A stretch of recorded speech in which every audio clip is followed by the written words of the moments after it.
Jamal Carter, a 38-year-old long-haul truck driver, returned to his suburban home at 4726 Foster Drive in Baton Rouge, Louisiana.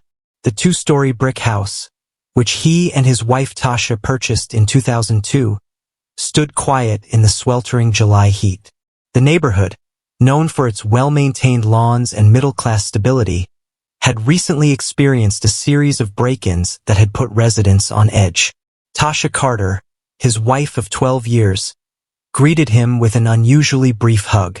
At 35, Tasha had recently transformed herself from a stay-at-home mother to an aspiring beauty entrepreneur, selling cosmetics through social media and local networks. Their daughter, Sarah, was staying at her grandmother's house for the summer break. Over the past few months, Jamal had noticed subtle changes in Tasha's behavior. She had become more protective of her phone, spent more time on her appearance, and seemed distant during their conversations. After a simple dinner of takeout Chinese food, during which Tasha maintained minimal conversation about neighborhood gossip and her recent beauty product sales, Jamal retreated to his home office. The room, converted from a spare bedroom, contained his laptop and monitoring equipment.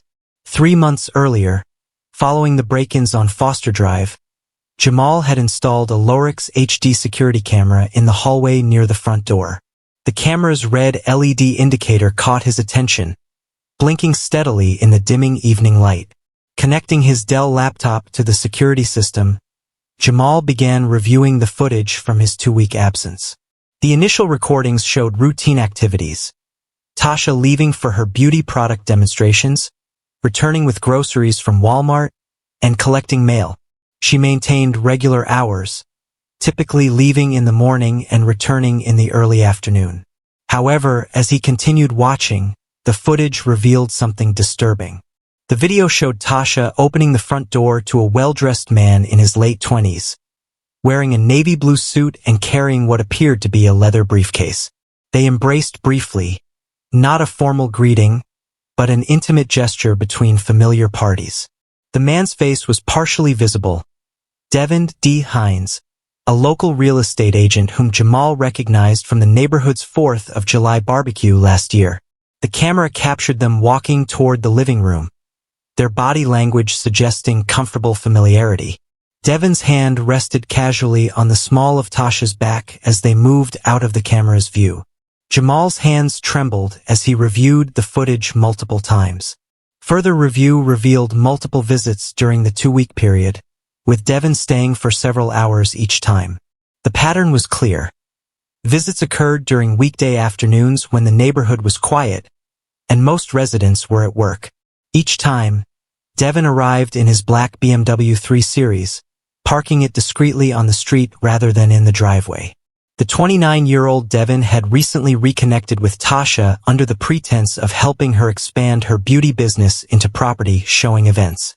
As a successful agent at Red Stick, Devin had built a reputation for his persuasive sales techniques and networking abilities. According to his company profile, he had closed $2.8 million in residential sales during the first half of 2008. His social media presence portrayed him as a rising star in the Baton Rouge real estate market, often featuring him at high-end property showings and networking events. Jamal saved the video files to an external hard drive, cataloging them methodically. His trucking log showed he had been in Memphis during these visits, delivering agricultural equipment to distribution centers.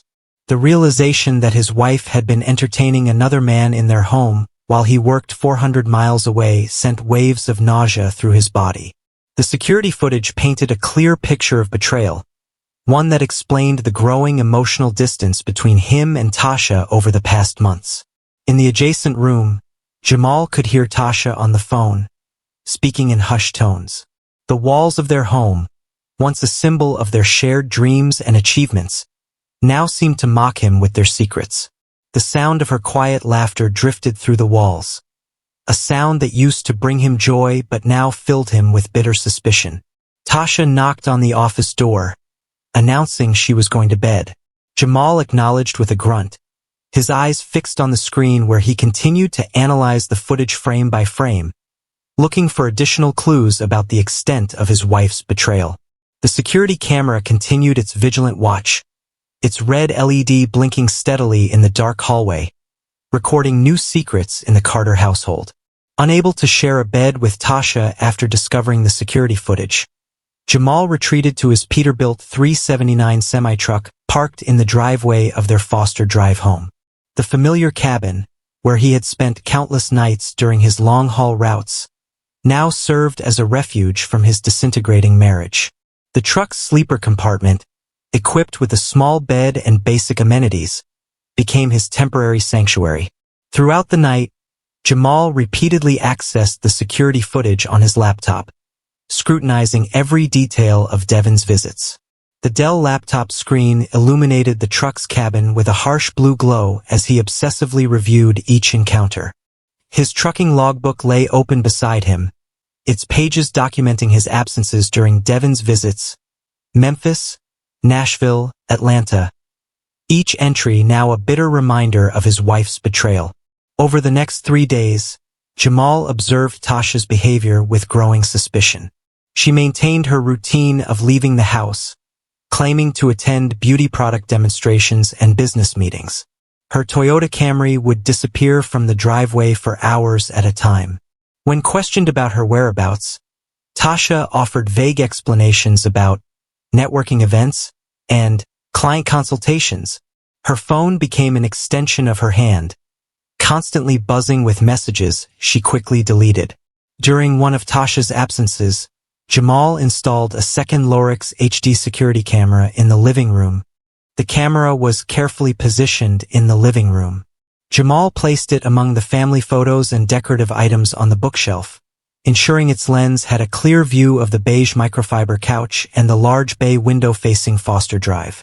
The placement required meticulous consideration to avoid detection. He concealed the power cable behind the bookshelf and adjusted the angle to maximize coverage while remaining hidden. Reviewing older footage again, Jamal focused on Devon's appearances with renewed attention. The real estate agent's confident demeanor and expensive clothing, designer suits, Italian leather shoes, and a Rolex watch glimpsed on his wrist, spoke of success and ambition. Jamal recalled the neighborhood barbecue where he first noticed Devon's interest in Tasha. At the time, he dismissed the flirtatious behavior as harmless networking. Now, those memories took on a darker significance. The couch had been a wedding anniversary gift from Jamal to Tasha 3 years ago. The thought of it being used for their betrayal intensified his anger. His mind replayed scenarios of their intimacy, each imagined detail feeding his growing fury. The sacred space of his home, maintained by his long hours on the road and dedicated work ethic, had been violated. As the storm raged outside, Jamal accessed his trucking company's scheduling system on his laptop. His next assigned route would take him to Houston, Texas, a 4-day round trip starting the following afternoon. The familiar numbers and routes on the screen began to blur as a different kind of plan took shape in his mind. His years of experience as a truck driver had taught him about momentum, impact, and the devastating power of a fully loaded semi-truck. On a humid morning in July 2008, Jamal Carter informed his wife that he was departing for a scheduled 4-day haul to Houston. He performed his usual pre-trip routine, checking his Peterbilt 379 systems and loading his supplies. Tasha barely looked up from her phone as he left, offering only a distracted goodbye. Instead of heading west on Interstate 10 toward Houston, Jamal drove his truck to an abandoned industrial lot on Choctaw Drive in East Baton Rouge, positioning it between defunct warehouses. The industrial lot, formerly belonging to a bankrupt manufacturing company, provided perfect concealment for his 18-wheeler. From this location, Jamal established a mobile surveillance station in his truck's cabin. He connected his laptop to both security cameras through a 4G mobile hotspot, allowing him to monitor his home in real time. The setup included the hallway camera and the recently installed living room camera, providing comprehensive coverage of the house's main areas. For 2 days, Jamal observed Tasha's routine through the feeds. She maintained her usual schedule of beauty product demonstrations and errands, frequently checking her phone and making calls from the privacy of their bedroom. His suspicions were confirmed when Devon's black BMW 3 Series appeared on Foster Drive. Jamal watched through the high-definition feed as Tasha welcomed Devon into their home. She wore the black cocktail dress he had never seen before, while Devon arrived in his signature navy suit, carrying a bottle of wine and a leather briefcase. The living room camera captured their interaction in cruel detail, Tasha and Devon settling onto the anniversary couch, sharing wine in the crystal glasses reserved for special occasions. The surveillance footage showed their increasing intimacy as the evening progressed. They laughed at shared jokes, their bodies gradually moving closer together on the couch. When Devon leaned in to kiss Tasha, she responded eagerly, confirming Jamal's worst fears about their relationship. The betrayal played out in vivid detail on his laptop screen, the high-quality camera capturing every gesture and touch. Jamal's hands gripped the truck's steering wheel, his wedding ring glinting in the dim light of the cabin. The industrial lot's isolation matched his emotional state as he watched his marriage crumble through the digital feed. His truck's diesel engine rumbled to life, the familiar vibration now carrying a deadly purpose. Navigating through Baton Rouge's evening traffic, Jamal drove toward Foster Drive. His phone, mounted on the dashboard, continued streaming the security footage. The sight of Tasha and Devon sharing intimate moments in his home, in the space he had worked so hard to provide, crystallized his resolve. The weight of his fully loaded trailer added momentum to his purpose. As he turned onto Foster Drive, Jamal positioned his Peterbilt for maximum impact. The truck's powerful engine roared in the residential silence, its headlights illuminating the familiar facade of 4726 Foster Drive. Through the bay window, he could see the actual scene matching the footage on his phone. Tasha and Devon, oblivious to the approaching danger, still enjoying their evening together on the couch. The security cameras continued their dutiful recording as Jamal revved the engine one final time. The sound echoed through the neighborhood, drawing curious faces to nearby windows. His phone showed Tasha and Devon looking up at the noise, their expressions changing from confusion to horror as they recognized the distinctive sound of his semi-truck. With mechanical precision honed by years of professional driving, Jamal calculated the distance and angle. His foot hovered over the accelerator as he made his final decision. The truck's powerful engine awaited his command, ready to transform from a tool of his livelihood into an instrument of vengeance. The Peterbilt 379 accelerated down Foster Drive, its Detroit diesel engine generating maximum torque. The truck's headlights illuminated the residential street as the 80,000-pound vehicle built momentum. At precisely 9:47 p.m., the semi-truck collided with the front of 4726 Foster Drive, the impact focusing on the living room area where Tasha Carter and Devon Hines were seated. The collision decimated the house's front wall. The truck's massive grille, designed to protect against highway debris, became a battering ram that splintered the wooden frame and shattered the bay window. The beige microfiber couch, a testament to happier times, the truck's chrome bumper crushed everything in its path.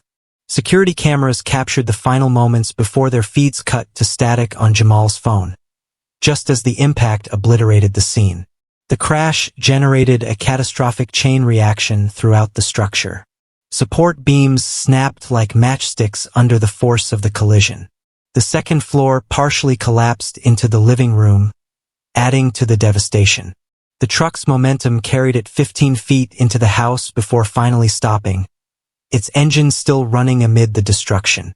Emergency calls flooded the Baton Rouge Police Department's dispatch center. Neighbors reported the sound of the crash echoing through the previously quiet subdivision. The impact triggered several car alarms along Foster Drive, their sirens mixing with the screams of startled residents emerging from their homes. Jamal Carter emerged from the truck's cab with methodical calmness. His work boots crunched on broken glass and splintered drywall as he surveyed the destruction.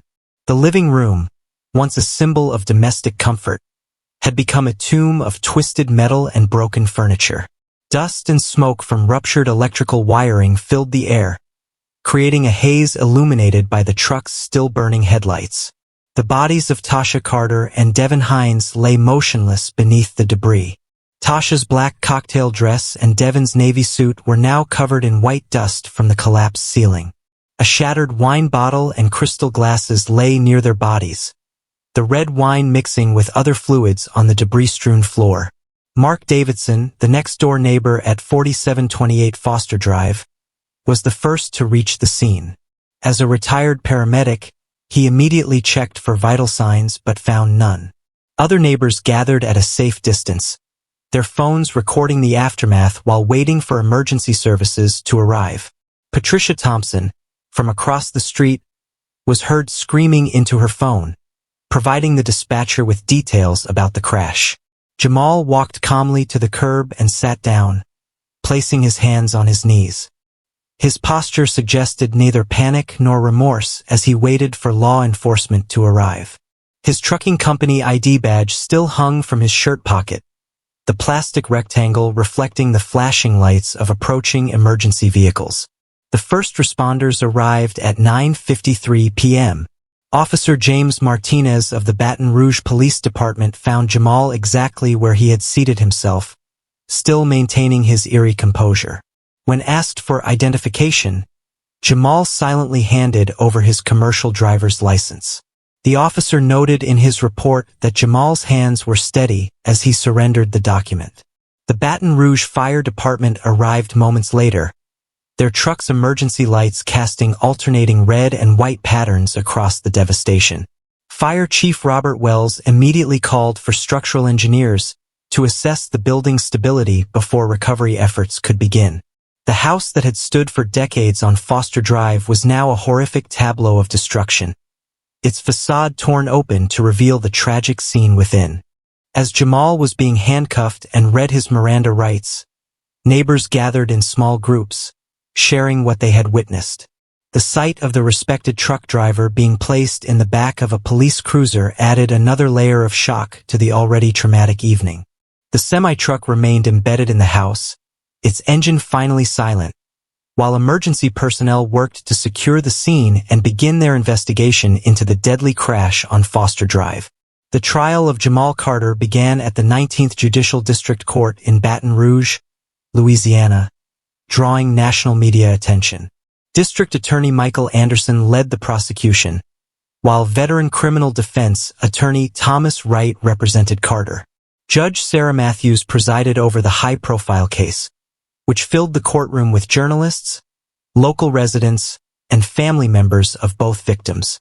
The prosecution's case centered on the security camera footage recovered from the Carter residence. Digital forensics expert Dr. James Morrison testified about the sophisticated surveillance system Jamal had installed, emphasizing the premeditated nature of the crime. The footage clearly showed Jamal monitoring the victims in real time before the attack, with timestamps matching his mobile phone records and the truck's GPS data. District Attorney Anderson presented evidence of Jamal's internet search history, revealing queries about Louisiana homicide laws and impact velocities of commercial trucks. The prosecution argued these searches, combined with the deliberate deviation from his assigned Houston route, demonstrated clear premeditation. The truck's maintenance records showed it was in perfect working order, eliminating any possibility of mechanical failure. The defense strategy focused on Jamal's emotional state, bringing in psychiatrist Dr. Elena Rodriguez to testify about acute psychological trauma caused by infidelity. Attorney Wright portrayed Jamal as a dedicated provider who worked 80-hour weeks to support his family, only to have his trust betrayed. The defense team highlighted Jamal's spotless 15-year driving record and various safety awards from his trucking company. Witness testimony painted conflicting pictures of the Carter marriage. Patricia Thompson, their neighbor of 8 years, described Jamal as quiet but always helpful, recounting instances of him assisting elderly neighbors with yard work. However, Mary Sullivan, Tasha's closest friend, testified about Jamal's controlling behavior, describing how he would frequently check Tasha's phone and question her whereabouts. Devin Hines's professional reputation became a point of contention. Colleagues from Red Stick Realty testified about his pattern of pursuing relationships with married clients, revealing 3 previous complaints filed with the real estate board. The defense used this information to support their narrative of premeditated seduction, though Judge Matthews limited this line of questioning. The trial's most dramatic moment came during the testimony of Sarah Carter, Jamal and Tasha's teenage daughter. Speaking via video link from her grandmother's house, Sarah described her father as loving but increasingly paranoid in the months before the murders. Her testimony about finding hidden cameras in their home visibly affected several jury members. After 8 days of testimony, the jury deliberated for 6 hours before reaching their verdict. They found Jamal Carter guilty on 2 counts of first-degree murder. During sentencing, Judge Matthews addressed Jamal directly, noting that while she understood the emotional trauma of infidelity, his calculated response demonstrated a chilling disregard for human life. The sentence was delivered on October 15, 2008. Life imprisonment without the possibility of parole at the Louisiana State Penitentiary in Angola. Jamal showed no visible reaction as the sentence was read, maintaining the same stoic demeanor he had displayed since the night of the murders. The verdict brought little closure to the families involved. Devin Hines' parents filed a wrongful death civil suit against Jamal Carter, while Tasha's family struggled to reconcile their grief with the public exposure of the affair. The house at 4726 Foster Drive remained vacant, its damaged structure serving as a grim reminder of the tragedy until its demolition the following year. The security cameras that had revealed his wife's infidelity ultimately provided the evidence that sealed his fate in the criminal justice system. 4726 Foster Drive stood vacant for months after the tragedy, its damaged structure a stark reminder of that fatal July night. Local teenagers dared each other to approach the property, spreading urban legends about ghostly figures seen through the broken windows. When demolition crews finally arrived in spring 2009, dozens of residents gathered to watch the house being torn down, many recording the event on their phones. The empty lot became an unofficial memorial, with occasional flowers appearing along the chain-link fence. Sarah Carter, now 15, lived with her maternal grandmother, Eleanor Mitchell, in a quiet subdivision across town. Her room, painted pale blue, contained carefully preserved photos from before the tragedy, family vacations to Gulf Shores, her 10th birthday party, her father teaching her to ride a bike. These fragments of happiness seemed to belong to another life entirely. The first letter arrived on her 16th birthday, postmarked from Angola State Penitentiary. Sarah recognized her father's neat, precise handwriting, the same hand that had helped her with homework and signed her report cards. She left the envelope unopened on her desk for 3 days before finally gathering the courage to read it. "My dearest Sarah," the letter began, "not a day passes that I don't think about what I've taken from you. Your mother's smile, her laugh, the way she used to sing while making breakfast. These are things you should still have in your life. My actions stole not just your mother but also your father, leaving you to navigate your teenage years alone. The weight of this truth haunts every moment of my existence." Jamal's letters continued arriving monthly, each one filled with memories, regrets, and fatherly concerns that now seemed tragically out of place. He asked about her grades, her friends, her dreams for college. He shared stories from her childhood, as if trying to preserve some connection to the man he used to be. Each letter ended the same way, with endless love and bottomless regret. "Dad." Sarah kept the letters in a shoebox under her bed, sometimes reading them late at night when the house was quiet. Her grandmother never mentioned the letters, but sometimes Sarah caught her looking at them with a mix of concern and sadness. The school counselor suggested writing back might help with healing, but Sarah couldn't find the words. On a rainy evening in November 2012, Sarah sat cross-legged on her bed, reading his latest letter. Outside her window, thunder rolled across Baton Rouge, much like it had on the night everything changed. The letter shook slightly in her trembling hands. "I saw a family of cardinals outside my cell window yesterday," Jamal wrote. The father was teaching his young ones to fly. I remembered how you used to love watching birds in our backyard, how you'd name each one that visited our feeder. I wonder if you still notice the cardinals, or if that's another innocent joy I've tainted with my actions. The hardest part of my punishment isn't the concrete walls or the endless routine. It's knowing that I've forever altered how you see the world, how you understand love and trust and family. Tears fell onto the paper, smudging the ink. Sarah touched the wet spots gently, her fingers tracing her father's words. On her wall hung a photo from her 14th birthday, the last one they celebrated together. In it, Jamal stood proud behind her as she blew out the candles, his hands resting protectively on her shoulders. The father in that photo seemed like a stranger now, yet she could still feel the ghost of his hands on her shoulders, still remember the rumble of his laugh. Her reflection in the bedroom mirror caught her attention. People often told her she had her mother's eyes and her father's smile, a genetic legacy that felt like both a blessing and a curse. She was becoming a young woman in a world where both her parents existed only in memory and prison records, their choices and fates inextricably woven into her own story. The letter ended with a new detail. I've started teaching other inmates to read in the prison library. Sometimes I imagine it's you sitting across from me, like when we used to read together before bedtime. I know I have no right to hope for forgiveness, Sarah, but I hope that somehow, someday you'll find peace with who I was, who I became, and most importantly, who you choose to be despite it all.